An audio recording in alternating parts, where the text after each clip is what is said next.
नमस्कार दोस्तों, स्वागत है आपका अपना यूट्यूब चैनल टुडे एग्जाम पर। दोस्तों आज है 15 सितंबर 2022 और आज आरआरबी ग्रुप डी की एग्जाम थी।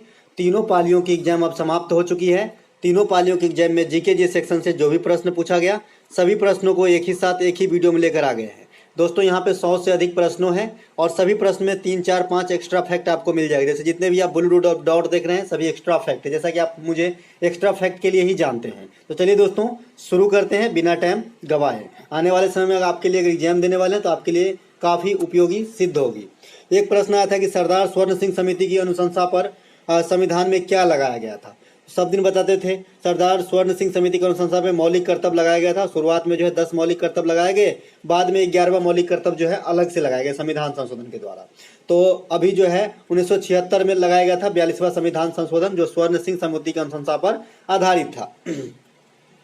वर्तमान में कितने मौलिक कर्तव्य हैं? 11 हैं। किस देश के संविधान से लिया गया है? रूस के संविधान से लिया गया है। कहाँ रखा गया है? 51 के ए में रखा गया है। किस भाग में रखा गया है? भाग 4 में रखा गया है। भाग 4 कहाँ से कहाँ तक आर्टिकल है? 36 से 51 तक है। ठीक है, क्या बोलते हैं इसे?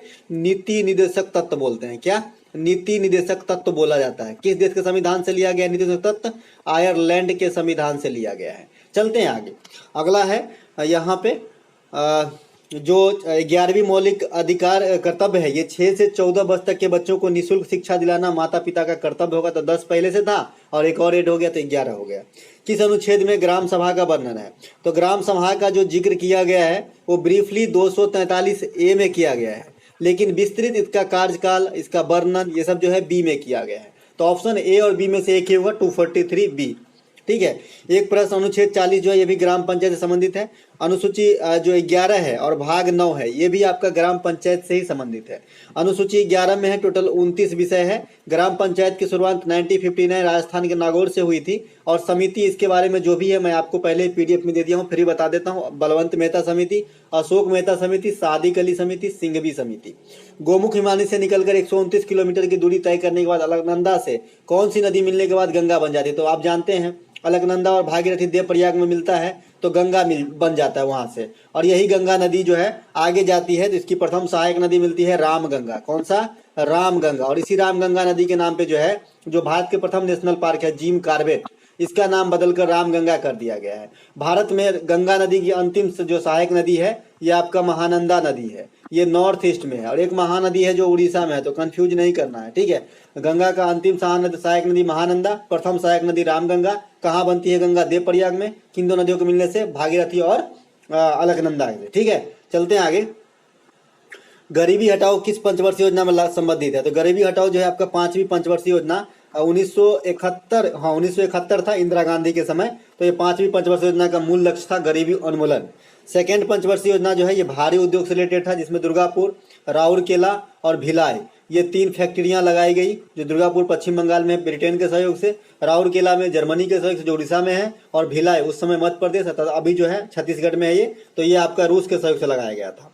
प्रथम पंचवर्षीय योजना में कृषि पर बल दिया गया था, हैराट डोमर के मॉडल पर आधारित था। द्वितीय पंचवर्षीय योजना आपने देखा भारी उद्योग से था, पीसी महालनोबिस मॉडल पे था। योजना बनाने वाली संस्था कौन है? योजना आयोग। कब स्थापना होती है? 1950। कब समाप्त किया जाता है? 2015। इसके स्थान पे कौन आता है? नीति आयोग। इसका हेड कौन होता है? पीएम। अभी जो है इसका उपाध्यक्ष कौन है? सुमन बेरी। नीति आयोग के सीईओ कौन है? परमेश्वरम। तो ये हमारे पास जाल जैसे आप पढ़ते रहिए और एक अच्छा अपना चैन क्रिएट कर लीजिए, एक मजबूती प्राप्त करिए। ठीक है। एक प्रश्न यहाँ पे विद्युत मोटर में ऊर्जा का रूपांतरण होता है, तो कल भी पूछा गया था विद्युत ऊर्जा को यांत्रिक ऊर्जा में, इसका जस्ट उल्टा है डायनेमो। यांत्रिक ऊर्जा को विद्युत ऊर्जा में रूपांतरित करते हैं डायनेमो। बल्ब में क्या होता है? हम बल्ब में इलेक्ट्रिसिटी देते हैं, हमें प्रकाश प्राप्त होता है। तो ये सब याद नहीं करना पड़ता, दिखता है जी। तो विद्युत बल्ब जो है विद्युत ऊर्जा को प्रकाश ऊर्जा में बदलते हैं। उसके बाद बैटरी जो है, बैटरी में क्या भरा रहता है? नौसादर, अमलगम से भरा रहता है ना, तो आपका जो है ये रसायन रहता है, तो रासायनिक ऊर्जा को विद्युत ऊर्जा में बदल देता है बैटरी, तभी ना टॉर्च जलाते हैं। किस रंग का अपवर्तनांक सबसे अधिक होगा? तो जो नीला पीला हरा है इसमें सबसे अधिक अपवर्तनांक नीला का होगा, क्योंकि नीला जो है ग्राफ में नीचे है, जब प्रिज्म से गुजारते हैं आगे मिल जाएगा आपको। अभी मैं सिर्फ यहाँ नीला बता के निकलता हूँ आगे, क्योंकि जो है यहाँ पे आगे मैं विश्लेषण रखा हूँ टाइप करके आपको बताऊंगा। ठीक है, सबसे ऊपर लाल होता है, सबसे नीचे बैगनी होता है, आपको कितनी बार बताए हैं। तरंग दैर्घ्य और प्रकीर्णन या विचलन या बर्तन एक दूसरे के व्युत्क्रमानुपाती संबंध रखते हैं ना। महात्मा गांधी हिंदी विश्वविद्यालय कहाँ स्थित है, तो ये वर्धा में है। लाल बहादुर शास्त्री संस्कृत विद्यालय कहाँ है, तो ये दिल्ली में है। चलते हैं आगे। सोडियम बाइकार्बोनेट की प्राप्ति किस प्रकार से की अभिक्रिया से होती है, तो सोडियम बाइकार्बोनेट जिसे खाने वाला सोडा या आप इसे बेकिंग सोडा भी कहते हैं, बेकिंग सोडा भी कहते हैं, खाने वाला सोडा भी कहते हैं। सोडियम बाइकार्बोनेट का सूत्र होता है आपका NaHCO3 होता है, और एक होता है धोने वाला सोडा, इसका होता है Na2CO3 होता है, एक होता है सोडियम हाइड्रोक्साइड NaOH होता है। तो ये सब जो है आपका रासायनिक नाम बता दिया, सूत्र बता दिया। लेकिन सोडियम बाइकार्बोनेट है, इसकी जो उत्पत्ति होती है ये आपका NaCl सोडियम क्लोराइड की प्रतिक्रिया जब जल और कार्बन डाइऑक्साइड की उपस्थिति में NH2 से कराया जाता है तो आपका जो है सोडियम बाइकार्बोनेट की प्राप्ति होती है। फसल काटने पर के बाद कौन सी त्योहार मनाई जाती है, यहाँ पे 3 राज्य का नाम मिला था, लेकिन इस जो है त्योहार का नाम नहीं मिल पाया, इसलिए मैं यहाँ पे जज नहीं कर पा रहा हूँ। एक प्रश्न आया था कि वनों की अधिक कट जाने से क्या नकारात्मक प्रभाव पड़ेगा, तो बहुत सारे नकारात्मक प्रभाव पड़ेंगे वन की कट जाने से। सूर्य ताप बढ़ जाएगा, बाढ़ की समस्या हुई क्योंकि ग्लेशियर पिघलेगी, जब सूर्य का ताप बढ़ेगा तो ग्लेशियर पिघलेगी, ग्लेशियर पिघलेगी तो बाढ़ आएगा, एक दूसरे संबंध है। असमय मौसम में बदलाव होगी इत्यादि, है ना। पेड़ पौधे प्रकाश संश्लेषण जो है करेंगे ही नहीं, क्योंकि पेड़ रहेंगे ही नहीं, है ना, तो ऑक्सीजन भी नहीं मिलेगा। ठीक है। उत्तल दर्पण में फोकस दूरी 20 सेंटीमीटर, अब वस्तु की दूरी 25 सेंटीमीटर, तब प्रतिबिंब की दूरी पूछा गया था। अब दर्पण सूत्र क्या होता है, 1/f बराबर 1/v प्लस 1/u होता है, यही होता है ना। उत्तल दर्पण में हमने क्या कहा है आपको, उत्तल दर्पण में फोकस दूरी हमेशा पॉजिटिव लेना है जी। उसके बाद आपका जो है प्रतिबिंब की दूरी ये भी पॉजिटिव लेना है, वस्तु की दूरी कोई भी दर्पण हो नेगेटिव लेना है, इसी से आपका काम हो जाएगा, बना लीजिएगा, है ना। फोकस दूरी पॉजिटिव, प्रतिबिंब की दूरी पॉजिटिव और वस्तु की दूरी नेगेटिव लेना है उत्तल दर्पण में। अवतल दर्पण में फोकस दूरी नेगेटिव, ठीक है। उसके बाद प्रतिबिंब की दूरी डिपेंड करता है, काल्पनिक है तो पॉजिटिव, वास्तविक है तो नेगेटिव, अब प्रतिबिंब की वस्तु की दूरी हमेशा नेगेटिव। तो दोनों दर्पण बता दिए, आप इससे सॉल्व कर सकते हैं, नहीं सॉल्व हो तो मुझे बताइएगा। ठीक है। एक प्रश्न यहाँ पे कि 2 ओम के 3 प्रतिरोध श्रेणी क्रम में लगे, समतुल्य प्रतिरोध। जब श्रेणी क्रम में होता है ना, टोटल प्रतिरोध क्या होता है, R1 plus R2 plus R3, चूंकि तीन बार है तो 3 बार लिख देंगे, और 2 ओम के है तीनों, तो 6 ओम हो जाएगा आपका जो है समतुल्य प्रतिरोध। समांतर क्रम में होता, आगे आएगा क्वेश्चन, 1/R बराबर 1/R1 plus 1/R2 plus 1/R3, 5 बार होता तो 5 बार। ठीक है। तो यह है समांतर क्रम का सूत्र, यह है श्रेणी क्रम का सूत्र। शक्तिकांत दास RBI के गवर्नर कब बने थे, 2018 में बने थे। यह भारत के 25वें RBI के गवर्नर हैं। RBI के प्रथम गवर्नर ओसबर्न स्मिथ है। इसके बाद प्रथम भारतीय गवर्नर की बात करेंगे तो CD देशमुख हो जाएगा। RBI की स्थापना 1935 में होता है, राष्ट्रीयकरण 1949 में होता है। सभी प्रकार के नोटों का जारी करना RBI का काम है, लेकिन 1 रुपये के नोट पर साइन जो है RBI के गवर्नर का नहीं होता है, वित्त सचिव भारत सरकार के होते हैं। मौद्रिक नीति बनाना, रिपो रेट जारी करना, रिवर्स रेपो रेट जारी करना, ये सभी RBI के काम है। नोट छापना। सबसे अधिक कोयला किस राज्य में पाई जाती है, तो झारखंड में। लेकिन अगर अकॉर्डिंग टू करेंट डाटा दिया होगा कि 2022 के अनुसार, तो ये जो है आपका छत्तीसगढ़ हो गया है। ठीक है। मैंने क्वेश्चन को पिन कर दिया था, वहां पे मैं नहीं बता पाया था, मैं पिन कर दिया था इसमें। छत्तीसगढ़ में जो है उत्पादन के मामले में सबसे अधिक है, उत्पादन के मामले में। वैसे पाया जाता है झारखंड में। ठीक है। कोयला के प्रकार, एंथ्रासाइट, बिटुमिनस, लिग्नाइट, पीट, जिसमें एंथ्रासाइट सबसे हाई क्वालिटी का है, पीट आपका सबसे लो क्वालिटी का कोयला है। ठीक है। कोयला आपका कार्बन का प्रूफ होगा, है ना।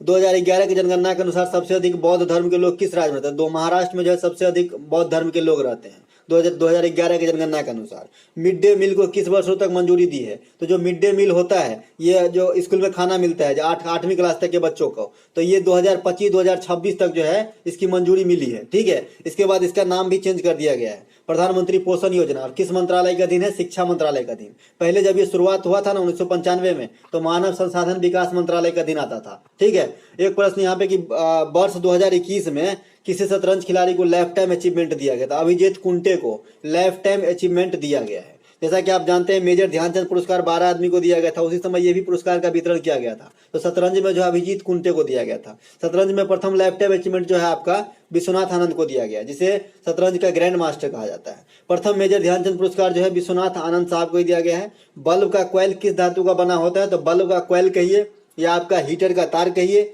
या फिर आयरन की जो है कोयल कहिए। तो ये सभी मतलब बल्ब माफ कीजिएगा, बल्ब का जो फिलामेंट है ये टंगस्टन का बनता है, और जो आयरन का है, आयरन का या फिर आपका स्त्री आयरन हो गया, इसके बाद और क्या कह सकते हैं, हीटर हो गया, ये सब बनता है आपको नाइक्रोम का तार से। ठीक है, मैं एक ही में मिलाने लगा था, माफ कीजिएगा, गलती हो जाती है दोस्तों, है ना। अब इसके बाद टंगस्टन का संकेत क्या होता है, डब्ल्यू होता है। गलनांक कितनी होती है, 3500 डिग्री सी से भी उच्च होती है। ठीक है, तो आपको ये बात भी ध्यान रखना, भारत के जो राजस्थान है वहाँ एक देगाना जगह का नाम है, यहाँ पर आपको टंगस्टन मिल जाती है। ठीक है, एक प्रश्न यहाँ पे आया था कि अरब सागर और सह्याद्री पर्वतमाला के बीच जो घाट है इसे क्या कहते हैं, कोंकण तट कहते हैं। कोंकण तट से सटे है भारतीय राज्य गोवा। ठीक है, यहाँ की भाषा जो है आपका कोंकणी है, कल पूछा गया था। ठीक है, यहाँ का प्रमुख त्योहार आम्र त्योहार है, साओ जे जाओ है, सिमगो है, और भारत में क्षेत्रफल के दृष्टिकोण से सबसे छोटा जो है स्टेट है। आरबीआई के लोगो क्या है पूछा गया, तो तार का पेड़ और बाघ जो है आरबीआई का लोगो है। आरबीआई के बारे में विस्तृत जानकारी अभी पीछे आपने सुना ही है, चलते हैं आगे। लू क्या है, तो उत्तर पश्चिम भारत में चलने वाली गर्म हवा को लू कहते हैं। गांव घर में सुने होंगे, कैरी खा लीजिए, प्याज खाइए, धूप में लू नहीं लगेगा, है ना। सबसे अधिक धात्विक गुण बढ़ते क्रम में सजाए, ऑप्शन नहीं मिला था। एक प्रश्न आया था, माजुली नदी द्वीप किस नदी पर स्थित है, ब्रह्मपुत्र नदी पर, और दुनिया की सबसे बड़ी नदी द्वीप है। उड़ान योजना किस राज्य से संबंधित है, तो राजस्थान से संबंधित है। ये लेडीजों को लेकर है कि लेडीजों को जो है उसको जो है हक मिले, और वो जो है समान जो है एक प्रतिद्वंदी जो है मतलब पुरुष के साथ जो है कंधे से कंधे मिलाकर आ जाए, इसको जो कुछ अधिकार छूट मिले, इसके लिए उड़ान योजना चलाया गया राजस्थान में। भारत में किस फुटबॉलर ने गोल करने में लियोनेल मेसी को पीछे छोड़ दिया है, तो लियोनेल मेसी को पीछे छोड़ा है सुनील छेत्री। भारत में फुटबॉलर का जब भी नाम आएगा सुनील छेत्री होगा सबसे एक नंबर पे। उसके बाद अगर आप फार्मूला 1 रेस की बात करते हैं, नारायण कार्तिकेयन। इसके बाद एक जो बिलीवियर्स है, पंकज आडवाणी। तो आपको ये सब जो गिने चुने खिलाड़ी हैं इसको जरूर याद रखना चाहिए, इसका क्षेत्र। ठीक है, सुनील छेत्री को मेजर ध्यानचंद पुरस्कार 2021 दिया गया था, एक मिताली राज को भी दिया गया था, और 10 जो थे ओलंपिक में, चाहे पैरा ओलंपिक चाहे मेन ओलंपिक, टोटल 12 आदमी को दिया गया था मेजर ध्यानचंद पुरस्कार 2021, 2022 में वितरित किया गया था। मार्च 2022 में राष्ट्रपति रामनाथ कोविंद के द्वारा किस शहर को जल पुरस्कार दिया गया। अब इसमें बहुत सारे बच्चे ने कमेंट किया है, यहाँ मैं फिर से आपको बता रहा हूँ, बहुत सारे बच्चे ने कमेंट किया है। मैं ये बताना चाहता हूँ कि थोड़ा सा आपने देखा नहीं कि बस तलवार उठा लेते हैं आप लोग, है ना। यहाँ पे मैं क्या लिखा हूँ, किस शहर को, जो बच्चे मुझे ये क्वेश्चन बताए हैं वो शहर बताए थे। अगर मुझे बताए होते कि राज्य, तब तो उत्तर प्रदेश हो जाता। मैं कमेंट में आपको बता भी दिया, अगर राज्य पूछा गया होता तो उत्तर प्रदेश, शहर पूछा गया तो इंदौर। साथ ही साथ इंदौर जो है स्वच्छता में भारत में लगातार चौथी या 5वीं साल से प्रथम स्थान पे है। ठीक है, एनबीएफसी का फुल फॉर्म पूछा गया था, नॉन बैंकिंग फाइनेंशियल कंपनी होता है एनबीएफसी। ठीक है, एक प्रश्न पूछा गया था, संगमरमर का रासायनिक सूत्र CaCO3 होता है, मेटामॉर्फिक चट्टान का उदाहरण है कैल्शियम कार्बोनेट, इसका रासायनिक नाम है। मकरान तट जो है आपका, मकराना जो है संगमरमर के लिए फेमस है। मकरान तट पाकिस्तान में है जी, कहाँ चले गए, मकराना जो है संगमरमर के लिए फेमस है। ठीक है, अब वर्तमान वित्त आयोग के अध्यक्ष से पहले वित्त आयोग के अध्यक्ष कौन थे, ये क्वेश्चन नहीं पूछा गया था, बाद में बच्चे ने पोस्ट किया है मुझे। प्रथम वित्त आयोग के अध्यक्ष पूछे गए थे, केसी नियोगी हो जाएगा। YB रेड्डी जो है इसके पहले 14वें वित्त आयोग के अध्यक्ष थे, अभी 15वें वित्त आयोग के अध्यक्ष हैं NK सिंह, नंद कुमार सिंह है। ठीक है, इसके बाद वित्त आयोग का गठन कौन से आर्टिकल में होता है, आर्टिकल 280 में। कौन करता है, प्रेसिडेंट करता है। कितने वर्षों के लिए, 5 वर्षों के लिए। वित्त आयोग में कितने सदस्य होते हैं, 4+1 यानी 5, एक नंद कुमार सिंह होंगे और 4 और होंगे। ठीक है, इसके बाद 2021 के जनगणना के अनुसार भारत में सबसे कम महिला साक्षरता दर वाला राज्य, तो सबसे कम महिला साक्षरता दर वाला राज्य फिर से बिहार हो गया है। महिलाओं में भी सबसे अधिक महिला तथा पुरुष साक्षरता कहाँ का है, केरल का है। सबसे कम साक्षरता कहाँ का है, बिहार का है। CRR क्या होता है, CRR कैश रिजर्व रेशियो होती है। इसको मैंने समझाया था कि कोई भी कॉमर्शियल बैंक, मान लीजिए SBI बैंक है, इसका कुछ अंश मान लीजिए कि RBI ने तय किया है 10%, तो 10% RBI के घर में, मतलब RBI के पास जमा करना पड़ेगा, इसे CRR बोलते हैं। ठीक है, cash reserve ratio. Commercial bank RBI के पास कुछ जमा, अपनी पूंजी का जमा करते हैं, उसे CRR कहते हैं। रेपो रेट वह दर है जिस पर जो है कमर्शियल बैंक RBI से लोन लेते हैं। ठीक है, और रिवर्स रेपो रेट वह रेट है जिस पर RBI कॉमर्शियल बैंक से लोन लेते हैं। दोनों में फर्क है, RBI लोन लेगा तो रिवर्स रेपो रेट होता है, RBI लोन देता है तो रेपो रेट होता है। ठीक है, इनमें से कौन सा ग्रीन हाउस गैस है, कार्बन डाइऑक्साइड दिखा था, ये बदनाम गैस है कार्बन डाइऑक्साइड गैस, और ये ग्रीन हाउस गैस है, ग्लोबल वार्मिंग के लिए उत्तरदायी है। यही आंसर था। बादीपुर कहाँ है, बादीपुर राष्ट्रीय उद्यान कर्नाटक में है। सतमंगलम तमिलनाडु में है। ये T×2 पुरस्कार दिया गया है, टाइगर को दोगुना करने के लिए दिया जाता है, तो यही किसी को मिला है T×2 पुरस्कार, सतमंगलम टाइगर रिजर्व को। कान्हा, संजय, ये दोनों मध्य प्रदेश में। मध्य प्रदेश में 11 जो है नेशनल पार्क है, आपको ये बात भी ध्यान रखना है, सबसे अधिक इंडिया के अंदर। ठीक है, है। मानस, काजीरंगा, नमेरी ये सब असम में है। उसके बाद प्रोजेक्ट टाइगर आपको याद रखना चाहिए, 1973 में चला था, बाघ परियोजना, ठीक है। भगवान महावीर अभयारण्य गोवा में है। संजय गांधी पेंच है, ये पेंच, तंसा, बोरीवली ये सब महाराष्ट्र में है, ठीक है। इसके बाद भारत में कुल कितने शास्त्रीय भाषा है, 10 बार पूछा गया तो 6 है। कौन कौन से, तमिल जो है तमिलनाडु का, तेलुगु आंध्र प्रदेश और ये बना है अपना तेलंगाना, कन्नड़ कर्नाटक का, संस्कृत प्राचीन भाषा, मलयालम केरल का, ओडिसी ओडिशा का। सबसे लेटेस्ट वाली शास्त्रीय भाषा ओडिसी है 2014 में, ठीक है। अगला प्रश्न था जो राष्ट्रीय भाषा का मुख्यालय कहाँ है, मैसूर में है। और भाषा आयोग के अध्यक्ष कौन थे, बीजी खरे थे। भारत का पहला ग्राफीन नवाचार केंद्र केरल के त्रिशूल में खोला गया। गोवा का राजकीय भाषा क्या है, कोंकणी है, ठीक है। एक प्रश्न पूछा गया था यहाँ पे गोवा के बारे में और कुछ है। प्रमोद सावंत राज्यपाल पिल्ले हैं, मुख्यमंत्री प्रमोद सावंत है। गोवा का प्रमुख त्योहार साओ जजाओ, सिमगो, आम्र फेस्टिवल इत्यादि। गुलकोच का सूत्र पूछा गया था यहाँ पे, गुलकोच का सूत्र, तो गुलकोच का सूत्र जो है यहाँ पे होता है C6H12O6 होता है, ठीक है। C6H12O6 करेक्ट कर लीजिएगा, पीडीएफ में थोड़ा गलत छपा है। किसी खिलाड़ी को तुरंत ऊर्जा देने के लिए ग्लूकोज का प्रयोग किया जाता है, कार्बोहाइड्रेट है, सरल कार्बोहाइड्रेट है ग्लूकोज, ठीक है, सरल कार्बोहाइड्रेट, जटिल नहीं है। एक प्रश्न पूछा गया था विद्युत मोटर किस सिद्धांत पे कार्य करता है, विद्युत चुंबकीय प्रभाव के सिद्धांत पे। विद्युत ऊर्जा को यांत्रिक ऊर्जा में बदलता है, ये भी बात कर ही लिया हमने। चलते हैं आगे। अम्लीय वर्षा का पीएच मान कितना होता है, तो 5 से 5.5 के बीच होता है अम्लीय वर्षा का पीएच मान। अब पीएच मान क्या होती है, 7 से कम हुआ तो एसिडिक होगा, 7 से अधिक हुआ तो एल्कलाइन होगा यानी क्षारीय, और 7 हुआ तो न्यूट्रल होगा। अब पीएच स्केल का खोज कौन किया था, सोरेनसन ने किया था। उष्मा का अवशोषण किस अभिक्रिया के उदाहरण है, तो ये उष्मा सोखी अभिक्रिया का उदाहरण है। उष्मा की उत्पादन होती है उष्मा क्षेपी अभिक्रिया में। ऑक्सीकरण और अवकरण साथ में होती है रेडॉक्स अभिक्रिया में। अम्ल और क्षार की अभिक्रिया से होती है उदासीन अभिक्रिया। तो एक एक बात आपको ध्यान रखना है। संविधान में मौलिक कर्तव्य को कब जोड़ा गया था, तो 42वां संविधान संशोधन 1976। अभी इसके बारे में ऊपर पूरा देख ही लिए थे, तो आगे चलते हैं डायरेक्ट, क्योंकि क्वेश्चन रिपीट होते हैं, एनालिसिस का आपको यही फायदा होता है। अर्जुन पुरस्कार विजेता अभिषेक वर्मा किस खेल से संबंधित, तीरंदाजी से। अर्जुन पुरस्कार की शुरुआत कब होती है, 1961 में। मेजर ध्यानचंद पुरस्कार की शुरुआत कब होती है, 1991 में। इससे पहले इसका नाम क्या था, राजीव गांधी खेल रत्न पुरस्कार। द्रोणाचार्य पुरस्कार की शुरुआत कब होती है, 1985 में। किसको दिया जाता है, कोच को दिया जाता है, ये याद रखिएगा, खिलाड़ी को नहीं मिलता है। एक प्रश्न, ग्राम पंचायत में कुल कितने सरपंच होते हैं, तो एगो सरपंच होता है। हमारे गांव में भी एक सरपंच है। राजस्थान में बालिकाओं की स्कॉलरशिप प्रदान करने हेतु कौन सी योजना लाएगी, तो राजस्थान आपकी बेटी योजना। राजस्थान में कांग्रेस की सरकार है, ध्यान रखिएगा। राजस्थान में बेटी बचाओ बेटी पढ़ाओ जो योजना है, इसके ब्रांड एम्बेसडर आपका अवनी लेखरा है, जो पैरा ओलंपिक से संबंधित महिला है, ठीक है। एक प्रश्न आया था कि गर्भधारण को रोकने हेतु यांत्रिक उपाय क्या है, तो इसमें कंडोम, कॉपर टी, पुरुष नसबंदी, गर्भ निरोधक गोलियां, ये सब था। हमारे ख्याल से तो यहाँ पे 2 जो है यांत्रिक लग रहा है, कंडोम भी यांत्रिक लग रहा है जो पुरुष के लिए है, और कॉपर टी महिला के लिए, ये भी यांत्रिक है। तो अब इन दोनों में से क्या आंसर मारे, मैं क्लियर नहीं कर पा रहा हूँ। एक प्रश्न आया था चिपको आंदोलन से संबंधित प्रथम महिला कौन थी, तो गौरा देवी, ठीक है। पुरुष की बात आएगी तो सुंदरलाल बहुगुणा। कहाँ पे हुआ था, उत्तराखंड में। इसी प्रकार का आंदोलन जो आपका राजस्थान में भी हुआ था, जिसका नाम है आपका, जो खेजड़ी के वृक्ष जो है काटने के लिए जो रुकावट अड़चन डाले थे, कौन इसके अग्रणी कौन थे, अमृता देवी बिश्नोई। अमृता देवी बिश्नोई के नाम पे वन्य जीव संरक्षण के लिए अवार्ड दिया जाता है केंद्र सरकार के द्वारा, और मध्य प्रदेश और राज्य सरकार के द्वारा, और राजस्थान के राज्य सरकार के द्वारा भी दिया जाता है, तो ध्यान रखिएगा, ठीक है। पूछा गया था कि अमृता देवी बिश्नोई पुरस्कार किस काम के लिए दिया जाता है, तो वन्य जीव संरक्षण के लिए, ठीक है। अब प्रकाश का वन विक्षेपण मैं यहाँ पे आपको फिर से समझा देता हूँ, क्योंकि यहाँ से रोज क्वेश्चन आ रहे हैं।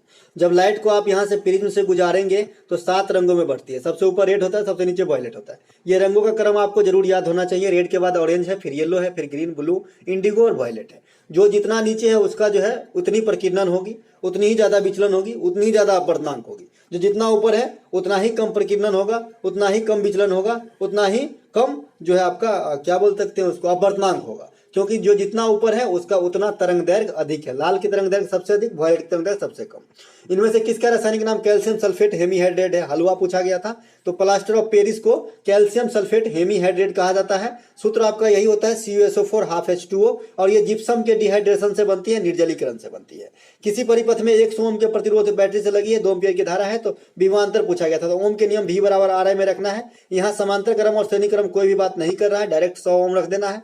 100 × 2 मतलब 200 वोल्ट जो है आपका आंसर हो जाएगा। चलते हैं आगे।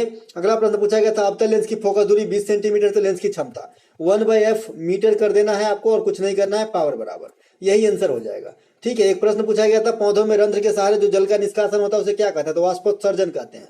रंध्र के द्वारा ही पौधे जो है श्वसन करते हैं, रंध्र के द्वारा ही पौधे जो है गैस जो है बाहर निष्कासित करते हैं, जैलम के द्वारा जल तत्व लेते हैं, और जो फ्लोएम है उसके लिए वो उसके द्वारा भोजन तत्व ग्रहण करते हैं। पौधे जो है रात के समय प्रकाश संश्लेषण नहीं करते, सिर्फ दिन के समय करते हैं। इनमें से किसे उदासीन अभिक्रिया कहेंगे? तो जब एसिड का क्षार के बेस के साथ होती है ना अभिक्रिया, तो इसे उदासीन अभिक्रिया कहते हैं। इससे पहले आपने एक्स्ट्रा फैक्ट में पढ़ लिया था। प्राचीन आवर्त सारणी के बारे में क्या सही है क्या गलत है? तो गलत पूछा गया था। तो परमाणु क्रमांक पर आधारित नहीं था, ये परमाणु भार पर आधारित था। प्राचीन आवर्त सारणी के बारे में बात करें तो इसमें 7 गो आवर्त था, 9 गो वर्ग था, लेकिन आजकल जो है 7 गो आवर्त 18 गो वर्ग है। मोस्ले बनाए हैं आधुनिक आवर्त सारणी को, ठीक है। किस अंग में कोई भी उपास्थि नहीं होती? तो नाक कान में होता है लेकिन किडनी में नहीं होता। यहाँ पे किडनी राइट आंसर हो जाएगा। उपास्थि, उपास्थि एक संजोयी उत्तक है। इनमें से किसमें लैक्टिक अम्ल प्राकृतिक रूप से पाई जाती है? तो दूध में। लैक्टो शब्द जो है दूध से संबंधित है, इसीलिए दूध की शुद्धता जो है लैक्टोमीटर से मापा जाता है। सितंबर 2022 के अनुसार भारत के सीजीए कौन है? तो ये भारती दास है। इससे पहले सोलानी सिंह थी, इससे पहले दीपक दास थे, ठीक है। भारत के, क्योंकि ये सितंबर लिख दिया था इसीलिए, नहीं तो इससे पहले महीने की बात करते तो आपका जो सोनाली ही हो जाती, ठीक है। भारत में वर्तमान नियंत्रक एवं महालेखा परीक्षक कौन है? गिरीश चंद्र मुर्मू है। ये देश के 14वें नियंत्रक एवं महालेखा परीक्षक है। महान्यवादी कौन है? के वेणुगोपाल है। मुख्य चुनाव कौन है? राजीव कुमार है। किसका स्थान लिया है? सुशील चंद्रा जी का। स्विस ओपन 2022 के पुरुष एकल के विजेता कौन है? तो महिला ओपन के, माफ कीजिएगा, तो ये है आपका पीवी सिंधु। स्विस ओपन 2022 जो है ये पीवी सिंधु के द्वारा जीता गया था। इनमें से वर्ग दो में कौन सा तत्व नहीं आता है? तो जो वर्ग 2 में आता है ये beryllium, magnesium, calcium, barium, radium है। इसके अलावा जो ऑप्शन में रहा होगा राइट आंसर हो जाएगा। आवर्त 3 में कौन सा तत्व विद्यमान नहीं है? सोडियम, मैग्नीशियम, एल्युमिनियम, ये सब विद्यमान है। इसके बाद जो नहीं रहेगा वो आंसर हो जाएगा। आधुनिक आवर्त सारणी के खोजकर्ता कौन है? मोस्ले। 18 गो वर्ग है, 7 गो आवर्त है। इसके बाद जो है यहाँ पे देख लेते हैं 118 ज्ञात तत्व है ना। 91 धातु है, 20 गो धातु है, 7 उपधातु है, 24 को कृत्रिम रूप से बनाया गया है, ठीक है। एक प्रश्न आया था उत्तल दर्पण में किस प्रकार का प्रतिबिंब बनता है? हलवा। तो ये काल्पनिक और सीधा। उत्तल दर्पण में हमेशा काल्पनिक प्रतिबिंब बनता है, ठीक है, काल्पनिक, ठीक है, तो ध्यान रखिएगा। एक प्रश्न आया था परमाणु क्रमांक के बढ़ते क्रम में सजाइए। तो मैग्नीशियम, कार्बन, बेरिलियम। तो सबसे पहले बेरिलियम हो जाएगा 4, फिर कार्बन का हो जाता है 6, फिर दिख ही नहीं रहा मैग्नीशियम आगा होगा, तो BeCmG हो जाएगा राइट आंसर, ठीक है। एक प्रश्न आया था कि त्वचा और आंतरिक मांसपेशियों के बीच का उत्तक क्या कहलाता है? मैंने ऑप्शन इसका प्राप्त मुझे तो नहीं हुआ था, लेकिन एक बच्चे ने कमेंट करके बताया है कि उपकला ऑप्शन में था और मैंने अपने मन से लिखा था, तो ये उपकला उत्तक ही राइट आंसर हो जाएगा। दोस्तों, जो भी प्रश्न थे आपके साथ एक्स्ट्रा फैक्ट के साथ जो है तेजी में पढ़ा दिए, क्योंकि ये बहुत वीडियो लेंथी हो जाती है तो दिक्कत होती है आपको देखने में, आपका समय ज़्यादा किल होगा, इसलिए ज़्यादा समय किल ना हो इसलिए मैं फास्ट पढ़ा देता हूँ। आशा करता हूँ कि आपको अच्छा लगा होगा। अच्छा लगा हो तो लाइक कर लीजिएगा और साथ ही साथ जो है हो सके तो शेयर कर लीजिएगा, है ना। मिलते हैं कल एक नए वीडियो के साथ। और कुछ मैथ के एक्चुअल प्रश्न प्राप्त हुए हैं तो कल मैं फर्स्ट शिफ्ट का जब मैथ का एनालिसिस लाऊंगा तो उसी में इंक्लूड कर दूंगा, ठीक है। तो आपको जो है पैटर्न छूटेगा नहीं। मैं चाहता हूं कि आप एकदम एग्जाम से वाकिफ रहें, आप एकदम अप टू डेट रहें, इसीलिए सारा एक्स्ट्रा फैक्ट भी देता हूं। और ये PDF टेलीग्राम से जरूर ले लें, ठीक है। चलते हैं। जय हिंद दोस्तों।